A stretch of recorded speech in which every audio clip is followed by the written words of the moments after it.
कांग्रेस से क्यों गया वो सब ने छापा है। मैंने 5 पन्ने की लेटर लिखी, उसमें सब वजूहात हैं, क्या क्या खामियां थी, कब कब हमने उठाया, कब कब लीडरशिप ने क्या, उस पर वो that chapter is close.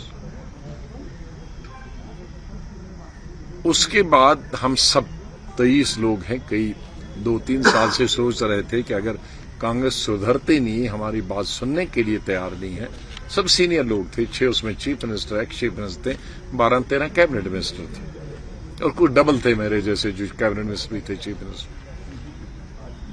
Party बनाने का कोई किसी को टाइम सूट नहीं करता, लेकिन चूंकि हमारे यहाँ इलेक्शन थे, हमारे लिए ये नाउ नेवर था। इलेक्शन के बंद करने की बात करते तो फिर अकेले चिल्लाते तो क्या फायदा था। तो यहां मैंने कहा भाई हम नेशनल पार्टी बनाएंगे, वो सब लोग मिलके जो हिंदुस्तान के हमारे साथी हैं, लेकिन उससे पहले मैं रीजनल पार्टी यहां बनाऊंगा, क्योंकि यहां इलेक्शन यहां जल्दी है, दिसंबर में भी हो सकता है, मार्च में भी हो सकता है। तो यहां लेट हूं, बल्कि 1 साल लेट हूं, तो 1 साल का काम मुझे 2 महीने में करना है। तो पार्टी बनाने का भी कई 1 हफ्ता लगा मुझे सोचने में। ये आसान काम नहीं है, घर वालों से अलग अलग होना, ये जहनी कोफत भी होती है, परेशानी भी होती है, दुख भी होता है, अफसोस भी होता है, लेकिन अल्टीमेटली इस नतीजे पे पहुंचा कि भाई अब यहां बैठ के घर में, अब जो लोग कहते हैं कि ये टाइम था तब साथ देना था, तो 2 साल से तो हमें घर में बिठा के रखा। अरे मैं इंदिरा गांधी के वक्त से स्टार कैंपेनर हूं। जिस दिन मैंने 2 साल पहले आपको चिट्ठी लिखी, दूसरे दिन ड्रॉप किया, पार्लियामेंट में होनी में है। जिस दिन मैंने चिट्ठी लिखी, दूसरे दिन मुझे जनरल सेक्रेटरी से भी निकाल दिया। तो पार्टी में कोई जगह नहीं, स्टार कैंपेनर में नहीं हूं, पार्लियामेंट में नहीं हूं, मैं घर में बैठा लोगों से जो हिंदुस्तान भर के आते मिलता, तो मैं कैसे मदद कर सकता हूं। मदद के लिए तो वो कहते हैं ना, ये हमारा टाइम था। अरे टाइम के लिए तो आपने हम सबसे छीन लिया है, तो मैं कैसे मदद करता हूं। इसलिए कि 2 साल और मुझे जंग लगता है घर में बैठकर, तो जो कम से कम मेरे साथ हैं उनको तो एनर्जाइज करूं, इससे पहले कि हमारे साथी भी इसी तरह घर में जंग लग के तुमको जो मर्जी आओगे दिल्ली से प्रेसिडेंट बनाओ, जो तुम्हारे जिंदाबाद करे, और जिसकी तुम पगड़ी उछालना चाहोगे उसको गालियां दोगे, हाँ, और हम सुनते रहे। तो ये मजबूरी हुई बनाने की। और मैं जम्मू कश्मीर के हिंदू, मुसलमानों, सिखों, ईसाइयों का, नौजवानों का, बुजुर्गों का, देहात का, शहर का, कस्बे के लोगों का बहुत मशहूर हूं।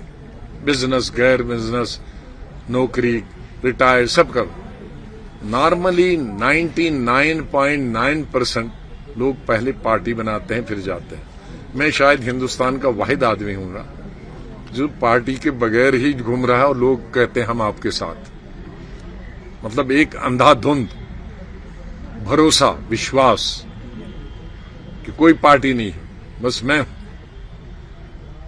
अल्लाह की इस बनाई हुई सरजमीन में ऊपर अल्लाह है और एक मैं वाहिद बंदा, अल्लाह को मानने वाला, सूर को मानने वाला बंदा है। उस बंदे को लोग कहते हैं रात दिन मिल रहे हैं, न खुद सोते हैं न मुझे सोने देते हैं, आर नहीं पार में गांव शहर।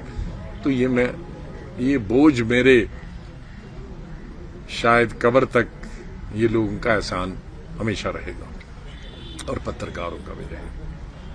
मैं क्यों आया? क्योंकि अपने 40-45 साल के पॉलिटिकल कैरियर में मैंने बहुत कॉलेज, यूनिवर्सिटी, ये एसपी कॉलेज से मैंने शुरू किया, फिर कश्मीर यूनिवर्सिटी शुरू किया, तो देखा कई पार्टियां बनी हिंदुस्तान में, सैकड़ों, और आज उनका नामो निशान। वजह उनकी है कि उन्होंने या तो अपने स्टेट के कैपिटल में बैठ के या दिल्ली में बैठ के अनाउंसमेंट की, प्रेस कॉन्फ्रेंस।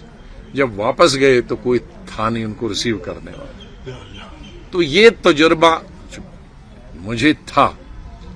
मैंने कहा कि नहीं, पहले मैं लोगों के पास जाऊंगा, वो तैयार हैं, मेरे साथ हैं, बाद में जाने के बजाय कि मुझे कुछ हाथ नहीं आई।